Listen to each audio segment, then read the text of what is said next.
Bien alors, première sensation sur le club du jour qui est donc T400 de chez Titleist. le T400 de chez Titleist. Ça veut dire qu'on aura vu l'ensemble de la gamme des Ferté, non? Voilà, Hein, me semble-t-il. je pense aussi. Bah, c'est parfait. Donc T400 que nous avons testé, tes premières sensations mon cher Quentin? Il est très parlant. Oui. Je trouve pour un hollow body. Alors c'est un holo, hein, ça se ressent tout de suite. Il parle bien, il est sympa. J'avoue qu'il m'impressionne parce que je pense que pour le public visé, il a tapé en plein dedans. Je pense. Après, Ouais, c'est très possible. il m'a l'air très efficace pour le moment. Moi, ce que j'ai ressenti, bien sûr, on sait bien qu'on est sur un holo, on le ressent dès les premières balles. J'ai senti une grande unité, un équilibrage très général, shaft, tête de club, ensemble, et je dirais une grande facilité à le déplacer autour du corps. Là, on sent vraiment que c'est un club qui est destiné aux joueurs plutôt faible vitesse. Hein, Bah c'est vraiment, je crois, le cœur de cible. Hein. Oui. Hein, on est d'accord? Pour moi, ça a l'air d'être ça très bien. Voilà. On va pousser plus avant. Hein, On va taper plus de balles. et on va voir ce qu'il a finalement à nous dire. A tout de suite. À tout de suite.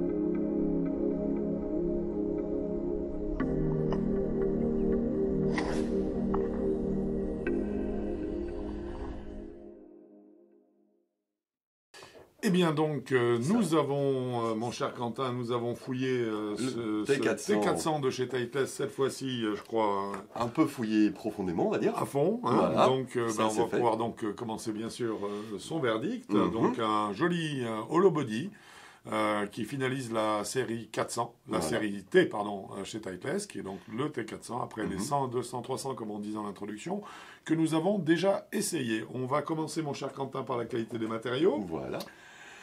À ce niveau-là, on est chez Titleist. Hein, Bah, c'est assez propre. hein, et une fois de plus, c'est vérifié. C'est-à-dire qu'on ne se contente pas de dire c'est Titleist, donc c'est bien. C'est-à-dire que là, vraiment, il y a des ajustements sur cette canne qui sont parfaits. Qui sont magnifiques. La face est forgée. Oui, alors c'est une face un petit peu particulière. En L En sub L. 10. Quelque Voilà, chose c'est comme- L sub 10. Oui. Hein. Voilà, c'est une face de club donc, qui est en forme de L. Qui vient recouvrir en fait la partie frontale du châssis. Voilà, du 5 au 7. Entre le 5 et le 7, c'est effectivement une des premières caractéristiques que Titleist met en avant pour ce T400. Hein. Rien à dire donc au niveau de la qualité des matériaux. Il y a du tungstène aussi qui a été employé dans ce club de façon très généreuse. Voilà, ils y sont allés à coup de 100 grammes. Voilà, puisqu'en fait il y a 100 grammes de tungstène qui ont été bien sûr positionnés en partie basse. Et puis c'est du tungstène renforcé, je crois. C'est du en plus. Oui, oui, c'est du tungstène haute densité. Oui, Ah ouais, dis donc. haute densité, donc qui bien sûr alourdit au maximum le club pour favoriser Au niveau au maximum de la semelle surtout. voilà, de la semelle pour donc favoriser au maximum l'élévation de la balle. Donc déjà, je dirais que ces deux indications nous font penser que, et c'est ce que nous avons vérifié club à la main, qu'il s'agit d'un club qui est vraiment particulièrement à l'attention des joueurs à vitesse modérée. Hein. La note, on peut la donner sur On va la donner tout sur de ce suite parce qu'il y a sujet-là. vraiment Donc, rien à il n'y a, dire. voilà, il y a pas de surprise. Ouais. Il s'agit bien de 2 points. sur 2 points possibles. Qualité statique maintenant. Qu'est-ce que tu as à nous dire, mon cher Quentin? Eh ben, Est-ce qu'il reposait bien déjà ce club? Alors, au départ, je ne savais pas trop s'il allait bien reposer parce que la semelle est en 2 parties. Elle est un peu, pas biseautée, mais ça a quelque chose d'un peu bizarre, mais sinon. Oui, c'est-à-dire qu'en fait, on a une semelle véritable Ouais. qui a, je dirais, la largeur d'un super cavity back ou Voilà. d'un vrai gros cavity back.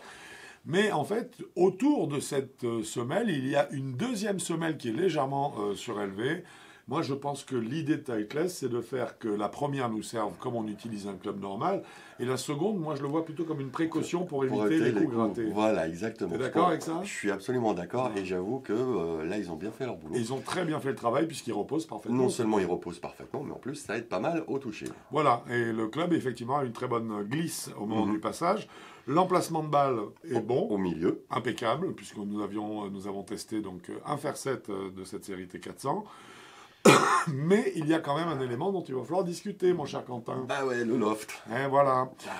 Alors, avant de vous donner le loft de ce fer 7, il faut quand même, je dirais, reconnaître que Titleist a été très honnête dans sa démarche commerciale, puisque sur son site, il précise bien que c'est un club qui est voué effectivement aux joueurs à vitesse modérée, de façon à leur faire gagner de la puissance sans créer davantage d'efforts. Voilà. Et donc, Titleist, bien sûr, comme toutes les autres marques, eh bien, a eu recours à un stratagème qu'on connaît, qui est de diminuer le loft pour augmenter la puissance du coup. Ceci étant, avant qu'on annonce le loft... Il y a quand même autre chose, c'est peut-être que ce loft a été modifié pour compenser les masses en tungstène derrière. Alors voilà, on a des masses en tungstène qui sont très basses. Et qui permettent donc qui va d'élever la créer balle. beaucoup d'élévation. Et ensuite, on en parlera tout à l'heure, bien sûr, mais il se trouve que le shaft de ce T400 est un shaft qui est très agréable et qui a une très bonne propension à faire monter la balle. Voilà. Et donc, ça veut dire qu'en fait, on s'est retrouvé, je dirais, en trajectoire, en fait, avec un apex qui était, on peut le dire, de 25 mètres, et qui donc correspondait en fait à un loft de fer 5, de fer 7 qui aurait été plus standard, plus proche des 34 degrés. Voilà. Bien que celui-ci, en fait... Il est à 26. n'en possède que 26. Donc effectivement, c'est un truc de fer 5, on a pratiquement 2 cas d'écart en termes de loft. En tout cas, on a 8 degrés de loft entre le standard classique qui est de 34 degrés et le loft donc de ce T400. Il est évident à partir de là qu'on ne pouvait pas donner les 2 points, même si dans la réalité, on ne peut pas dire qu'on se soit plaint de trajectoires de balles trop basses, bien au contraire, ou trop hautes. Je veux dire, on en reparlera bien sûr au chapitre trajectoire. Donc, pour finaliser, au terme de tout ça, qualité statique pour ce T400, nous lui avons attribué 1,5 point sur les 2 possibles. Stabilité et moment d'inertie, donc stabilité dans l'espace et stabilité également à la résistance au coup décentré. Qu'est-ce que tu nous dis, mon cher Quentin? Eh bien que c'est impressionnant. Ils ont fait un mélange shaft et tête là qui est superbe. C'est un zéro faute. Zéro faute absolue, stable dans le swing, stable en décentré aussi. Oui. Alors ça, on a très bonne résistance de la tête de club. C'est une tête de club qui est assez volumineuse. Donc, à mon avis, le moment d'inertie est important. Et surtout bien loin. Oui. Je pense le moment d'inertie est important et ça se ressent. C'est une des grosses qualités de ce club. Donc ça, pour ça, rien à dire. Au contraire, félicitations. Félicitations, bravo Titleist. Vous avez fait du super travail. Et donc là-dessus, évidemment, on est ravis de vous attribuer les deux points que vous pouviez prendre à ce chapitre-là. Nous abordons maintenant la question des shafts et des grippes, et je parle bien sûr de tout ce qui est stock shaft et stock grip. Alors, mon cher Quentin, explique-nous, qu'est-ce qui se passe là chez Titleist avec le T400? Chez Titleist, c'est pas difficile. Il y a un shaft acier, un shaft carbone et un grip. Voilà, donc en fait, effectivement, ça, on ne peut pas laisser passer non plus.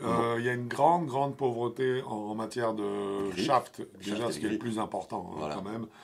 Puis ensuite de grip.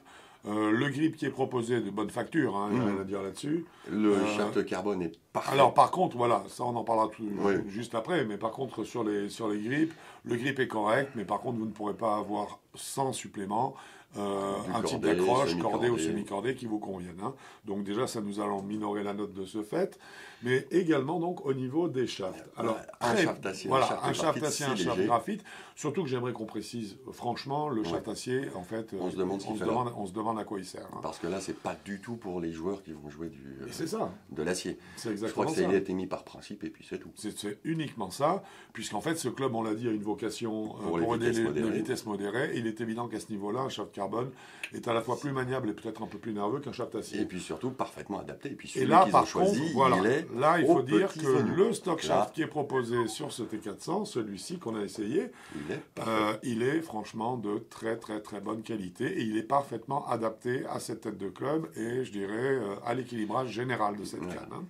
Donc, shaft et grip, malheureusement, parce qu'il y avait notamment la pauvreté de grip et puis quand même une faiblesse dans la capacité à choisir des shafts un petit peu différents, nous lui avons attribué 1 point. Sur les 2 possibles. Exactement. Un chapitre qui là prend une importance colossale puisque nous sommes sur les joueurs à vitesse modérée. Il s'agit bien sûr de la puissance et du smash factor qui l'accompagne toujours. Smash factor, on est arrivé à combien? 1,33. Et la norme PGA est de 1,33. Formidable. Donc en plein dedans. Donc c'est un fer 7 qui est parfait. Parfait, c'est dans la norme. Le rendement du club est excellent. Il est comparable à ce qui se fait de mieux aujourd'hui sur cette planète. En termes de distance maintenant, on a donc observé un 142 mètres pour une vitesse de passage fer 7 de 85 miles.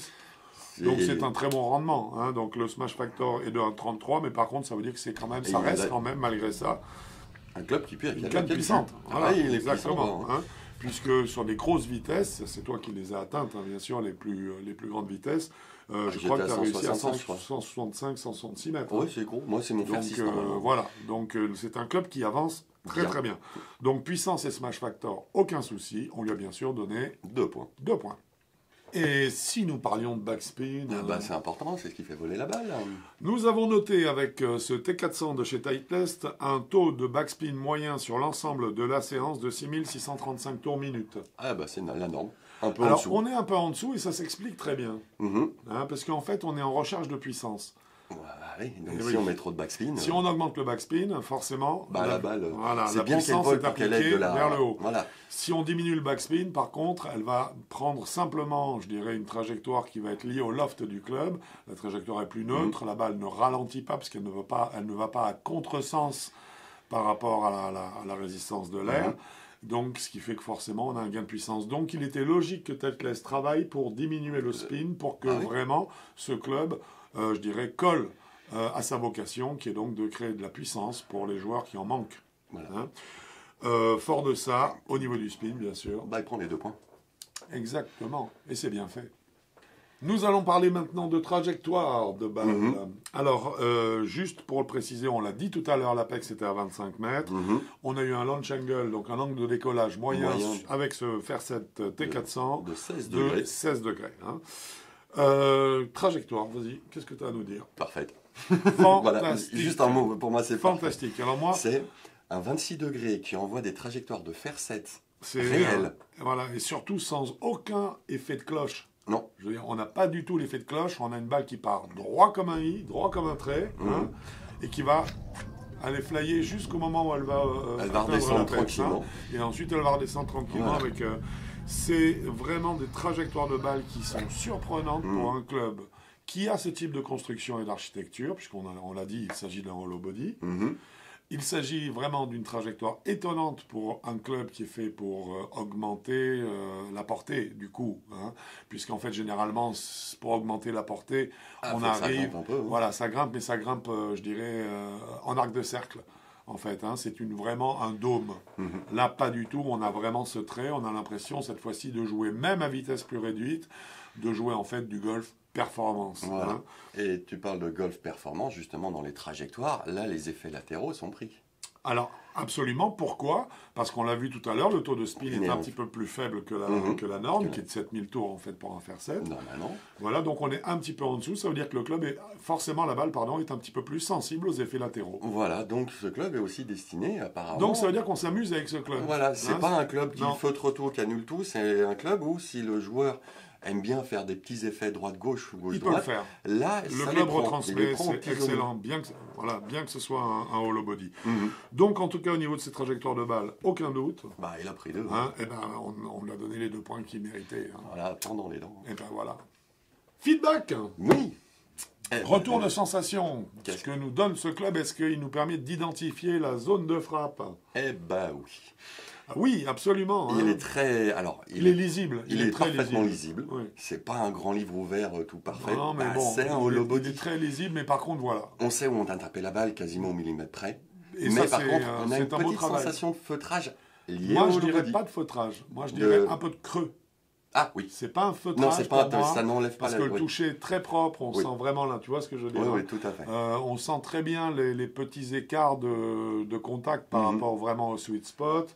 C'est vrai, c'est pas du feutrage, c'est clair. Donc en fait, c'est plutôt c'est une sensation un petit peu creuse, mais on ne peut pas y échapper, tu viens de le dire, parce qu'en fait, on a bien affaire à un hollow body. Et par définition, un hollow body, c'est creux à l'intérieur. Mais par contre, les sensations sont quand même assez impressionnantes. Pour un hollow body, j'avoue, les 2-3 premières balles, très impressionnant, vraiment. Alors, ce qui fait qu'en termes de feedback, du fait de ce petit creux en termes de sensations que nous avons ressenti, nous lui avons attribué un point et demi sur les 2. Sur les 2 possibles. Nous attaquons maintenant le chapitre, que nous préférons, on va le dire. Les sensations. Voilà, les sensations. Qu'est-ce que tu as à nous dire globalement, ce club, donc, comment est-ce que tu l'as senti? Il m'a vraiment impressionné. Là, un hollow body avec autant de sensations, autant de toucher, malgré la forme creuse. Et de si belles trajectoires. Belles trajectoires, on peut les travailler. Le bruit est génial. Ouais, super sonorité. Ça claque. Ouais. Bien, comme j'aime bien. Un shaft et une tête de club. Donc là, avec le Fubuki. C'est un shaft, hein, voilà. c'est Le un Mitsubishi. Fubuki, c'est un Mitsubishi. Donc les Mitsubishi, on sait qu'ils sont réputés pour faire des manches de très grande qualité. Et là, qui est un parti spécial sur ce Fubuki, là, ils ont fait fort. Hein. Ils ont fait très fort, à 55 grammes, qui est facile à jouer. Et puis que même avec mes vitesses, il vibre pas. Donc excellent shaft. c'est un très très bon shaft. Le mélange avec la tête est parfait, la stabilité, enfin tout. Je n'ai trouvé que tellement peu de défauts que ce club, et moi personnellement, je l'ai trouvé excellent. Alors, et parfaitement adapté au public. Oui, visé, voilà, accessible. Hein. Bon, là, ils sont arrivés. Écoute, moi pareil, vraiment, alors, une tellement grande facilité à le faire travailler autour du corps, hein, parce que c'est un club qui pèse peu, on le sent... riche. On le sent, oui, et surtout totalement consistant du bout du grip jusqu'au bout de la tête de club.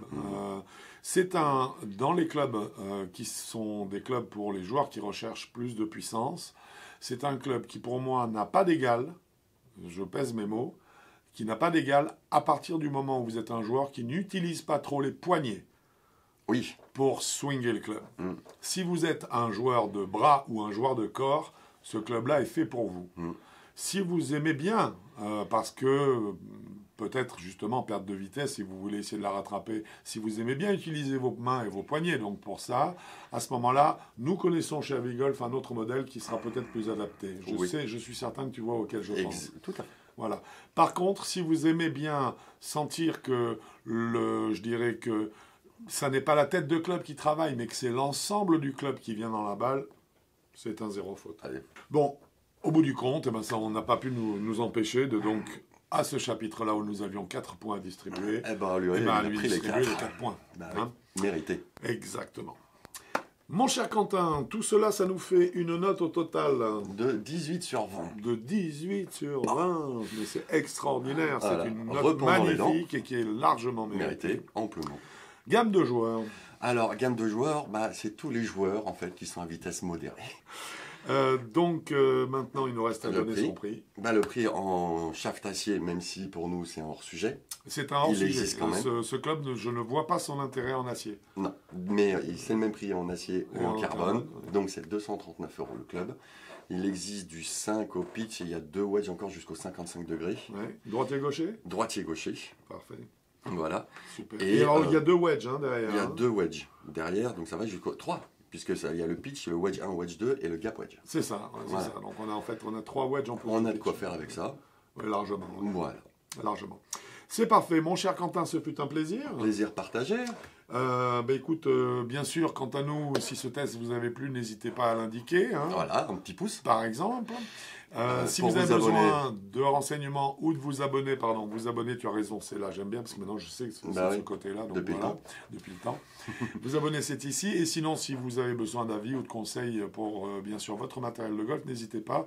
Vous pouvez soit nous appeler, soit simplement remplir une fiche technique qui se trouve dans le pied de page du site avigolf.com et nous la renvoyer une fois remplie avec, en même temps, la liste des points sur lesquels vous voudriez des réponses. Et vous pouvez rajouter une vidéo de face ou de profil de votre swing, voir les deux.